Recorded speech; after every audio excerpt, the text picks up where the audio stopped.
ao nosso canal YouTube, nesse Falando Nisso especial, diferente de hoje, com uma pergunta um pouco inusitada do João Paulo Rossati.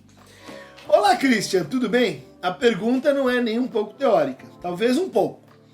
Você bem que poderia fazer um vídeo nos apresentando sua biblioteca, ou seria uma anti-biblioteca, começando sobre os livros que possui, sua experiência de leitura, como lê, o que lê, para o lazer, para o trabalho, e a relação do seu percurso biográfico com a acumulação fetichista, concordo, dos livros que possui. Abraço, PS. Esse fetiche em conhecer a biblioteca dos outros é dose, mas talvez possamos dizer que é sempre bom saber como alguém que admiramos se porta diante desses instrumentos poderosos, desse instrumento poderoso que é o livro. Muito legal isso aí. Um pouco como falaram dos livros Umberto Eco. O Umberto Eco pertence a um pequeno grupo de acadêmicos que são enciclopédicos, inteligentes e interessantes. Ele é dono de uma biblioteca pessoal enorme, mais de 30 mil livros, quer dizer, faleceu, e separa os visitantes em duas categorias. Aqueles que reagem dizendo, uau, senhor professor, doutor Eco, que biblioteca você tem? Quantos livros você já leu? E aqueles com uma pequena minoria que entendem que uma biblioteca particular não serve para inflar o ego, mas é uma ferramenta de pesquisa. Concordo. Os livros já lidos são muito menos valiosos do que os não lidos. Que atormentam a gente todo dia. Cara, ainda não foi e tal. A biblioteca deveria conter o máximo do que você não conhece conforme seus recursos financeiros. Tem isso também. Taxas de hipoteca e o atualmente inflexível mercado imobiliário permitem. É verdade, as casas as menores não comportam, uma grande extensão de livros. Você vai acumular mais conhecimento e mais livros conforme envelhece. E o crescente número de livros não lidos nas prateleiras olharão para você ameaçadoramente. Eu concordo. Na verdade, quanto mais você sabe, maiores são as fileiras de livros não lidos, sim. E também enviados pelas editoras, por amigos, por conhecidos. Vamos chamar essa coleção de livros não lidos de a anti-biblioteca? Adorei, João Paulo Rossati, eu vou concordar contigo. Há uma luta cósmica entre os livros lidos e os não lidos, e os que serão jamais lidos. E eu vou fazer um primeiro pequeno comentário, assim, sobre essa experiência minha com os livros, e que talvez minha geração seja a última que tenha esse fetiche bibliotecário pelos livros, na medida que as gerações posteriores, elas, eu acho que de forma muito mais saudável para as árvores, tem livros em PDF, tem acessos a plataformas como Gutenberg, como Folio, com bibliotecas da Nacional da França, da Inglaterra, a Biblioteca do Congresso, que enfim, torna isso aqui uma pálida, minúscula acumulação fetichista de alguns papéis. Então, como representante dinossáurico dessa época que está acabando, eu diria que a minha relação com livros, nesse sentido, assim, de compra, de pesquisa, ela começou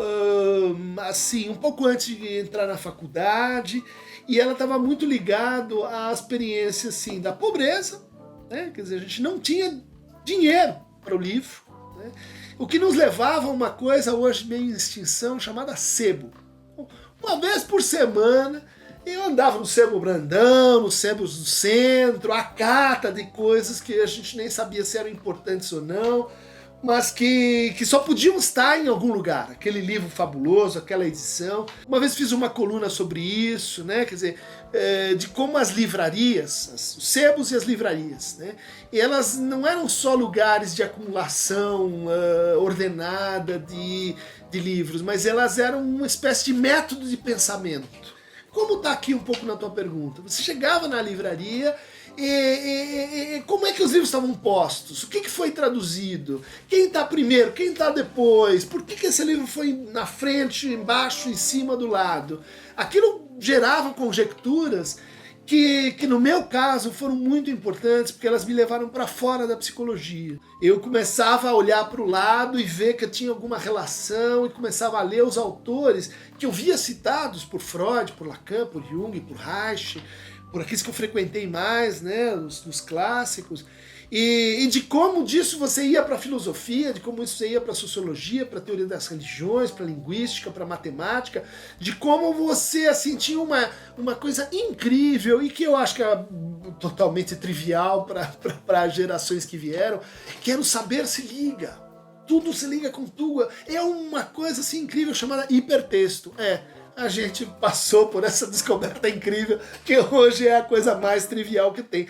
Mas passou numa relação assim de descoberta concreta, de que isso acontecia onde? Isso acontecia na biblioteca, isso acontecia na livraria, isso acontecia nos sebos. Então havia toda uma rede assim de, saiu tal edição, tal autor, toda tal tradução, que era um jeito de pensar, era um jeito de estudar, de tentar fazer a geografia do problema. Acho que vale a pena assim mencionar também que uma coisa que me fez acumular muitos livros foi minha análise. Porque fortuitamente minha análise era perto ali do Conjunto Nacional, onde a gente tinha a clássica Livraria Cultura, antes dela se tornar essa mega store. Era uma livraria, tinha outra ali perto do Cine Belas Artes, e o que acontecia? Invariavelmente eu chegava um pouco antes para análise e falava, vou passar lá. Ou então saía da sessão pensando, e onde é que você ia pensar melhor se você não tinha um amigo no café? Era na livraria. Então isso começou a associar as coisas de tal maneira, até que um dia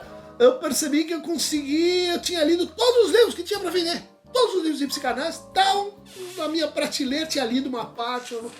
E essa experiência ainda aqui no microcosmos, o que se traduzia de psicanálise naquela época, era muito pouco em relação ao que existia. Mas se formou uma ideia assim de que você conseguia dominar todo o estado da arte, toda a discussão que estava ali acontecendo naquele momento. Isso gerava uma sensação assim, de uma espécie de heroísmo intelectual, que depois você começa a ver que grande parte tinha a ver com a sua análise, as derivações dela, antes e depois, e com a sua pequenez, você não sabia o tamanho do mundo, você achava que cabia ali numa estante, 2 estantes, que é uma coisa muito, muito maior do que isso. Mas são as ilusões boas, as ilusões necessárias, as ilusões que depois me levaram a ponderações do tipo assim, tem autores que você lê tarde demais, tem outros que você lê antes da hora, tem outros que não são nem tão bons, são os autores medianos, mas que ela pegou você naquele momento que você tinha que ler aquilo, e aquilo fica para sempre dentro da sua perversão bibliográfica, da sua alma, e que te transforma. Então a aventura com os livros é uma leitura meio assim, com uma combinatória que você vai formando, de encontros, como você diz aqui, de muitos livros que você não leu inteiro, não leu direito, não leu anotando, leu estudando, tem muitas formas de ler, né? Lê assim, no ônibus, numa viagem, lê quando você está triste, quando tá dando tudo errado, lê quando você está fazendo um livro, quando você está fazendo uma tese. São leituras que vão acompanhando os estados de vida, né? Por isso os livros se tornam assim seus companheiros, eles têm vida própria. Mas no meu caso, é uma coisa assim que eu gosto de rabiscar o livro, e depois de lido, empresto, perco muitos livros, abro minha biblioteca para todos os meus alunos, meus pós-graduandos, meus alunos de pós-doc, eu digo, venha, use, abuse, porque eu não tenho, outros têm essa coisa assim com papel e tal, mas eu acho que livros é para você usar, abusar, rasgar, emprestar. Quanto mais ceboso, é mais assim, rasurado, mais interessante, porque tem mais experiência, mais vida, mais encantamento ali na coisa. Infelizmente não dá para trepar com todos os livros. E é só com alguns que a gente tem aquela relação de sedução, de encantamento. Mas, então vamos fazer uma viagem aqui para vocês verem o tamanho da encrenca e do que ela é feita e de como minha biblioteca, ela no fundo se organiza a cada vez em função dos projetos que eu tenho. Estou escrevendo um livro, tudo muda para assim, o universo converge para... Agora eu estou escrevendo um livro sobre lutos finitos e lutos infinitos. De repente tudo virou luto. Todos os autores do mundo falaram sobre isso, você não pode deixar escapar nenhum. É como quando você tem um martelo, o mundo vira assim um coletivo de pregos, né? E aí os livros vão se modificando, vão se alterando, vão se aglomerando de outro jeito, apesar de algumas instabilidades que eu vou tentar mostrar para vocês, abrir o meu coração, intimidade. Vem comigo! Então, o núcleo duro, hardcore, onde a coisa realmente pega, Lacan, todos os seminários, comentários escritos, que fica numa região assim de fácil acesso, comprados um a um, lidos e comentados. Do lado de Lacan, Freud. Freud, os livros têm essa história, né? E pessoas deram os livros pra gente, né? Então aqui tem as edições, a edição da Ficha Felar que eu ganhei quando me formei em psicologia da minha tia Hilda, que morava em Hamburgo, na Alemanha. Então, um detalhe, uma observação técnica, os livros que estão assim, não colocados, elas estão aguardando uma espécie assim, de seleção, de vistoria, para encontrar o seu lugar. Então, ou eles são livros que eu estou usando para pensar um curso ou uma aula, ou eles são livros que estão assim, ganhos na última semana, como por exemplo esse Fora da Imagem, fotografias da Tânia Rivera, com quem eu tive numa banca quinta-feira, como esse Davi Inácio, como Cultura e a Utopia Final, Teixeira Coelho, o pessoal lá da Itaú Cultural, e que estão assim sempre olhando para mim como assim, máxima urgência, precisa ler, próxima semana, precisa ler antes de guardar.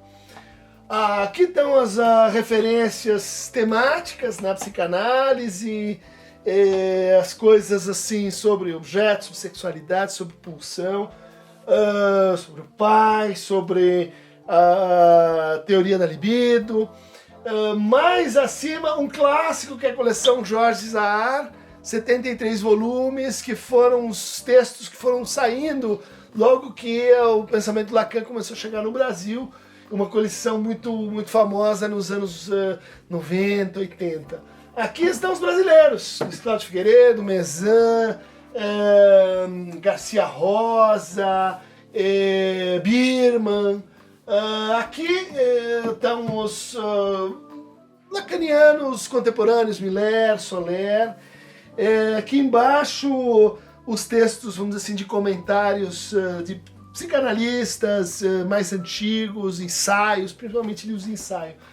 Aqui essa é a coleção que eu dirijo na Ana Blume, 25 volumes de trabalhos ligados à pesquisa, traduções, que eu gosto bastante. Aqui vocês vão ter uma joia rara para mim, que são os 2 volumes de André Lalande. O Lacan comete esse ato falho, né? Ele diz, em vez de Lalande, Lalang. E aí inventa o conceito de Lalang, a língua, como uma outra forma de pensar a linguagem, é porque ele estava pensando nesses 2 volumes aqui do vocabulário crítico de filosofia que minha esposa me deu quando ainda era minha namorada. Passou 3 meses de bolsa de iniciação científica para pagar esses 2 volumes que vieram de Portugal, editora Res, e que para sempre moram no meu coração. Aqui então estão os dicionários e coisas assim de referência. Em cima, a Companhia de Darwin. Durante um bom tempo estudei Darwin, teoria da evolução, etologia, e elas estão carinhosamente, né, num lugar assim em cima, homenageando textos que eu frequento, vamos dizer assim, menos hoje em dia. Aqui tem uma tentativa de organização meio temática, né? Então, coisas ligadas à histeria, neurose obsessiva, corpo, as questões sobre raça, gênero, negritude. Então tá o Mambembe, o Fanon, caras que foram muito importantes para mim durante meu pós-doutorado na Inglaterra. Embaixo textos sobre perversão, corporeidade, trabalhos que eu já publiquei. Aqui começa, vamos dizer assim, a biblioteca mais pensada, né? Então, textos sobre filosofia da ciência, aqui coisas sobre prática da psicanálise, e aqui uma espécie assim de ordenamento histórico, né? Então vem dos primeiros psicanalistas, então as atas, as reuniões dos primeiros psicanalistas, depois Jung, Reich, Fenichel, as biografias de Freud, as correspondências de Freud, os contemporâneos, os anos 60, os anos 70, os contemporâneos. Isso aqui é uma organização linear da psicanálise do começo, vamos dizer assim, até o momento presente.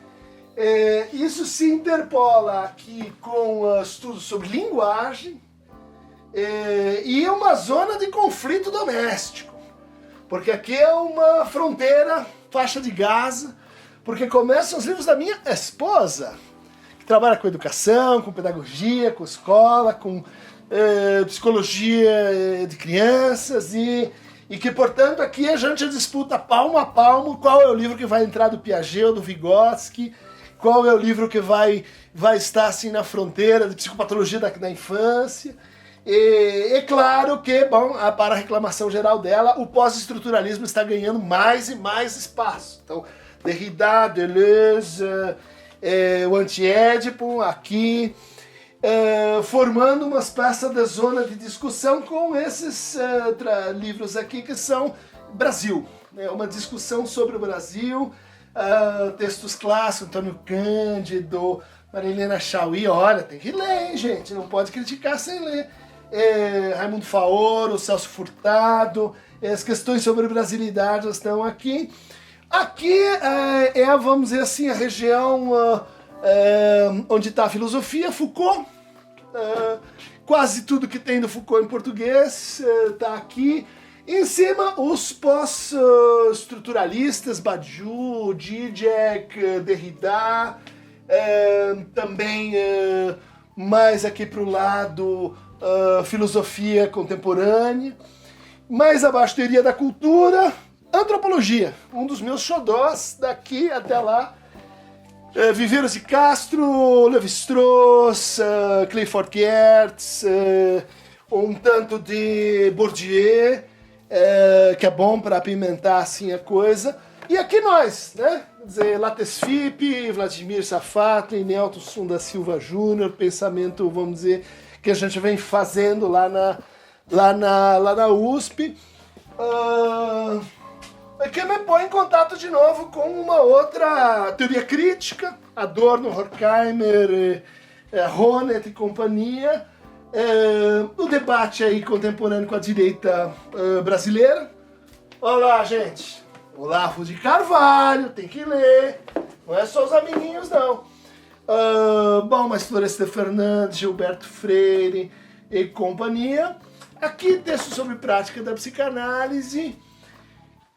E que mais? Aqui trabalhos essa coluna aqui embaixo sobre psicopatologia, então história da loucura, manuais psiquiátricos, DSM, Pinel e companhia.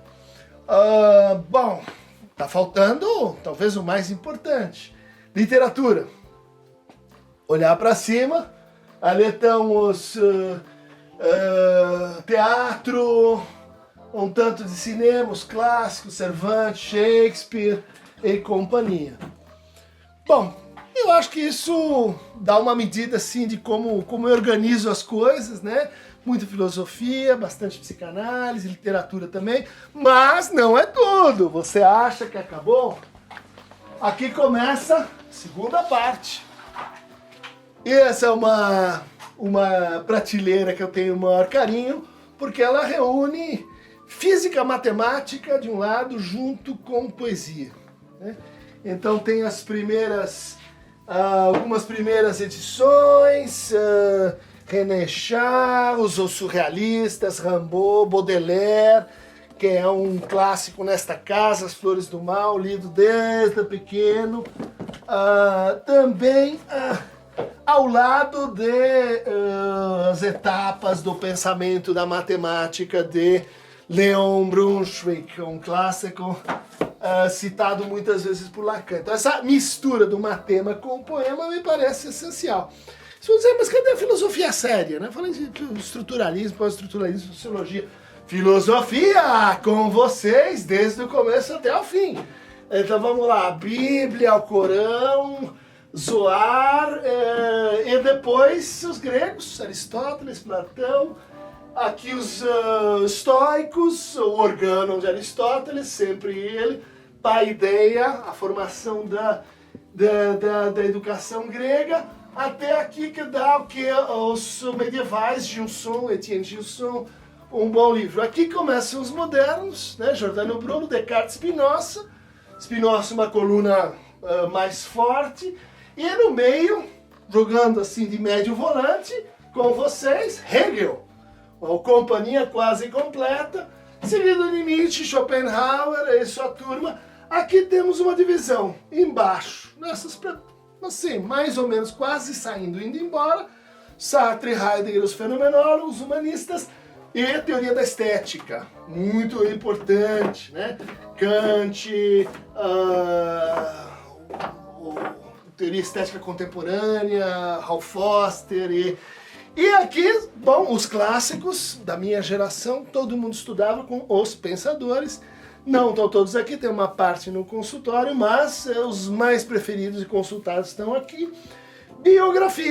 Biografias muito importante, ler a vida das pessoas, história da vida privada e assim por diante. Você acha que acabou? Não tem psicanálise sem arte.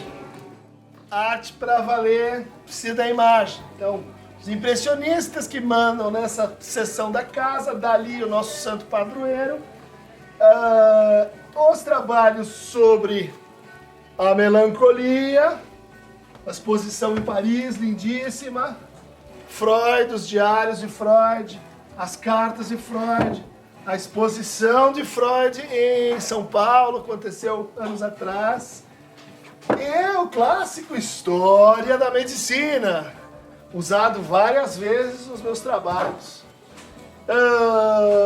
Um autor muito querido aqui, que é o Malevich, os russos, ao lado dos surrealistas e dos brasileiros, Tarsila, As Lígias, Mário e companhia. Então, gente, vamos falar mais sobre como isso tudo se junta. Há uma base para tudo, há onde tudo se sustenta, que são os livros da minha esposa. Então aqui Piaget, Vygotsky, mais Piaget, e aqui tem uma sequência sobre pensamento assim digital, sobre teoria da cultura contemporânea. Tá? Eu acho que isso cobre tudo, quase tudo. Então, João Paulo Rossante, obrigado por ter me feito revisitar tantos livros queridos, tantas histórias que são convocadas. E eu concordo contigo, em toda biblioteca você tem uma antibiblioteca, que são aqueles livros. Tinha um grande amigo que ele fazia isso com ele mesmo. Aliás, ele comprava livros nas livrarias e mandava fazer pacotes. E ele espalhava pela casa esses pacotes para, num determinado momento, abrir aquele pacote e dizer: puxa, esse livro que eu tanto queria, mandando uma espécie assim, de presente para si mesmo, contando com a sua antibiblioteca. Né? E eu acho que saber é assim, a gente tem que cultivá-lo, cuidar dele, mas também criar as condições para que ele surpreenda e para que ele mostre para a gente que, como dizia um querido professor, Walter Cunha, que o saber é como uma bexiga dessas de aniversário que você vai inflando, e quanto mais ar você coloca dentro, mais você sabe. Só que quando a bexiga vai se expandindo, a área de contato com que você não sabe também vai crescendo, e ela vai crescendo muito mais do que o ar que você põe dentro dela para encher aquele balão. É mais ou menos isso que acontece com a biblioteca. Quanto mais você vai enchendo, mais você vai vendo quão ignorante, quão pequeno você é nesse mar de coisas e palavras e pessoas e de vidas. Então, agradeço a você para fragmentos bibliográficos, biblionômicos, bibliotecários e biobibliográficos. Clique aqui no Aqueronta Movebo.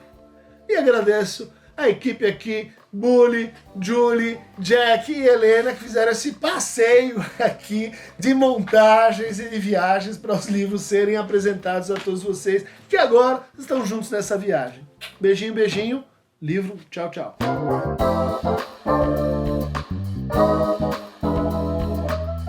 Mas, gente, mais importante que tudo isso, os livros são só assim matéria que passa, mais importante que os prêmios, mais importante que a arte.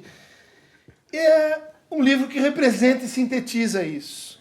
É um livro que fala do espírito, do Geist, de tudo que está acontecendo, que se une numa mesma essência simbólica.